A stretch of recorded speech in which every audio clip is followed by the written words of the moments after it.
धन्यवाद प्रदीप जी। मीडिया के इंचार्ज हमारी भाजपा के जम्मू कश्मीर के और मेरी दोनों बहनें प्रेरणा जी और सुमन जी और आप सब मीडिया के भाइयों का बहुत बहुत धन्यवाद। आप लगातार भाजपा की जो बात है वो कहीं ना कहीं जनता तक पहुंचाते हैं और सरकार तक पहुंचाने का काम करते हैं, इसके लिए तहे दिल से धन्यवाद। भाइयों, आप सब जानते हो कि पहलगाम की वारदात के बाद किस तरीके से कुछ चीजें हमारे सामने आई हैं। चाहे वो पाकिस्तान के लोग जो यहाँ रह रहे थे इलीगल तरीके से, केंद्र सरकार ने संज्ञान लिया, मिनिस्ट्री ऑफ होम अफेयर्स ने संज्ञान लिया और उन लोगों को डिपोर्ट करने का काम किया ताकि हमारी आंतरिक सुरक्षा को बरकरार रखा जाए। इंटरनल सिक्योरिटी और नेशनल सिक्योरिटी के साथ कोई समझौता नहीं किया जाएगा, ये हमारी केंद्र सरकार ने दिखा दिया। पाकिस्तान के लोग शादी करके तो वहां जा रहे थे, मगर कहीं ना कहीं उन्हें वहां की सिटीजनशिप न लेकर भारत का ही अपना एक भारत में रहने को किस तरीके से रहा जाए और अपने यहाँ पर परिवार को कैसे बढ़ाया जाए, बच्चों को कैसे पैदा किया जाए, ये एक स्ट्रेटेजी उनकी थी। ये आप सब बड़ी अच्छी तरह से जानते हैं, जिसका भुगतान हम लोगों ने लगातार इतने सालों से किया है। मगर ये पिछली सरकारों का जो खेल रचा गया था वो आपके सामने उजागर हुआ है ये पहलगाम के एपिसोड के बाद। केंद्र सरकार कितनी संजीदा है, केंद्र सरकार कितनी सीरियस है जम्मू कश्मीर के इशू को लेकर या पूरे भारतवर्ष की सिक्योरिटी को लेकर। आप लोग देख रहे हैं कि आए दिन गृह मंत्री अमित शाह जी किस तरीके से बात कर रहे हैं कि हमारे यहाँ इलीगल जो माइग्रेंट्स हैं उनको यहाँ से डिपोर्ट किया जाए। अभी आप लोगों ने देखा कि बांग्लादेशी और रोहिंग्या का जो इश्यू है उसके लिए केंद्र सरकार सीरियस है और हमारा गृह मंत्रालय बात कर रहा है कि हर स्टेट और यूटी को संज्ञान लेने की जरूरत है, वेरिफिकेशन करने की जरूरत है, उनके आधार कार्ड, उनके वोटर कार्ड को चेक करने की जरूरत है और उनको यहाँ से डिपोर्ट करने की जरूरत है। वैसे ये बात की जाए, बांग्लादेशी और रोहिंग्या का इशू कोई नया इशू नहीं है, बड़ा पुराना मुद्दा है जिसको पिछली सरकारों ने बसाया। मैं उस पर नहीं जाना चाहूंगी, मगर केंद्र सरकार किस तरीके से पूरे जम्मू कश्मीर और भारत की चिंता कर रही है ये देखने को मिल रहा है।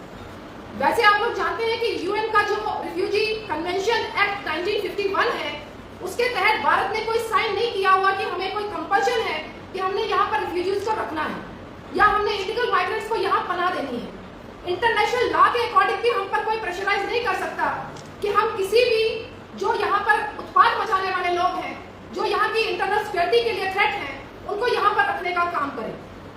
मुझे लगता है कि केंद्र सरकार अपना काम कर रही है और कंसर्निंग पुलिस अथॉरिटीज को भी डायरेक्शंस दे दी गई हैं कि वेरीफाई किया जाए कि कौन से लोग यहाँ पर दंगा फसाद करने का काम कर रहे हैं, कौन से मर्डर्स में इन्वॉल्व हैं, कौन से यहाँ ड्रग्स को फैलाने का काम कर रहे हैं और कौन यहाँ टेररिज्म को बढ़ाने का काम कर रहे हैं। आप लोग सब जानते हैं कि जम्मू कश्मीर एक सेंसिटिव स्टेट थी और जो यूटी है इस समय, इसको मद्देनजर रखते हुए केंद्र सरकार ने, गृह मंत्रालय ने जम्मू कश्मीर को भी डायरेक्शन दी है हमारी पुलिस अथॉरिटी को कि जल्द से जल्द संज्ञान लिया जाए और महीने के महीने रिपोर्ट केंद्र सरकार तक पहुंचाई जाए कि कितने बंदे डिटेंशन में लाए गए हैं, कितने यहाँ से डिपोर्ट किए जाएंगे। मुझे लगता है कि ये एक सराहनीय कदम है, मगर हमारी जनता को भी जानने की जरूरत है कि पूरे जम्मू प्रोविंस में किश्तवाड़, रामबन, डोडा, राजौरी, पुंछ, इन सभी इलाकों में, इवन यहाँ के जम्मू में बठिंडी, सुजवा और इंडस्ट्रियल एरिया, बहुत से ऐसे एरियाज हैं जहाँ पर ये बांग्लादेशी और रोहिंग्यास रह रहे हैं।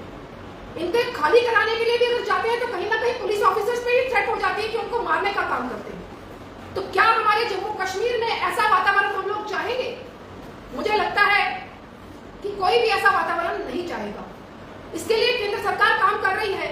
मुझे उम्मीद है कि हमारे जो एनसी की सरकार है, वैसे तो ये सारा जो कामकाज है एमएचए के अंडर आता है, गृह मंत्रालय इसको देख रहा है, मगर मेरी उम्मीद ये है कि जो यहाँ के मुख्यमंत्री उमर अब्दुल्ला जी हैं वो कोऑर्डिनेशन करके, क्योंकि मुख्यमंत्री होने के नाते उनकी भी जिम्मेवारी बनती है कि वो कोऑर्डिनेशन करके जल्द से जल्द ऐसे बंदों की वेरिफिकेशन करे जो हमारे जम्मू कश्मीर के लिए थ्रेट है।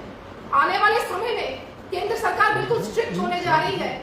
यहाँ पर किसी भी गैर कानूनी की तरीके से रहने वाले लोगों के लिए कोई स्थान नहीं है, ये केंद्र सरकार ने बता दिया। अलग अलग टास्क फोर्स बनाए गए हैं केंद्र सरकार के द्वारा, उनको डायरेक्शंस दे दी गई है कि कैसे रिपोर्टिंग करनी है। और आपको नॉलेज के लिए बता दूं कि इसकी कार्रवाई शुरू भी हो गई है। राजस्थान में करीब 148 के करीब मुझे लगता है डिपोर्ट कर दिए गए हैं बांग्लादेशी रोहिंग्या, और गुजरात में 6500 के करीब डिटेंशन सेंटर्स में रखे गए हैं। अलग अलग प्रदेशों में ये कार्रवाई चल रही है। मुझे उम्मीद है कि केंद्र सरकार और हमारी यहाँ की राज्य सरकार इसको जल्द से जल्द कोई इनिशिएटिव लेकर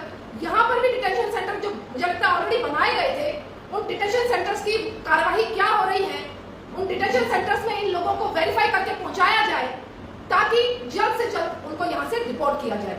मेरी गुजारिश केंद्र सरकार से, मेरी गुजारिश यहाँ की सरकार से कि जम्मू कश्मीर एक सेंसिटिव स्टेट है, सबसे पहले इनिशिएटिव लेकर जम्मू कश्मीर में फर्स्ट प्रायोरिटी पर ऐसे लोगों को वेरीफाई करके उनको जल्द से जल्द यहाँ से रिपोर्ट किया जाए।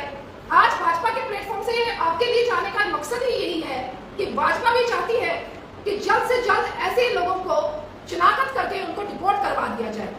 जनता से भी एक अपील करना चाहूंगी कि जम्मू कश्मीर की जनता भी सचेत रहे। अपने आसपास कोई सी एक्टिविटी दिखती है या कोई ऐसे लोग दिखते हैं जो आपको लगता है कि हमारी सिक्योरिटी के लिए थ्रेट है, मुझे लगता है कि सुप्रीम कोर्ट का जो वर्डिक्ट था, उन्होंने भी कहा इंडिया इज नॉट ए धर्मशाला। भारत कोई धर्मशाला नहीं है कि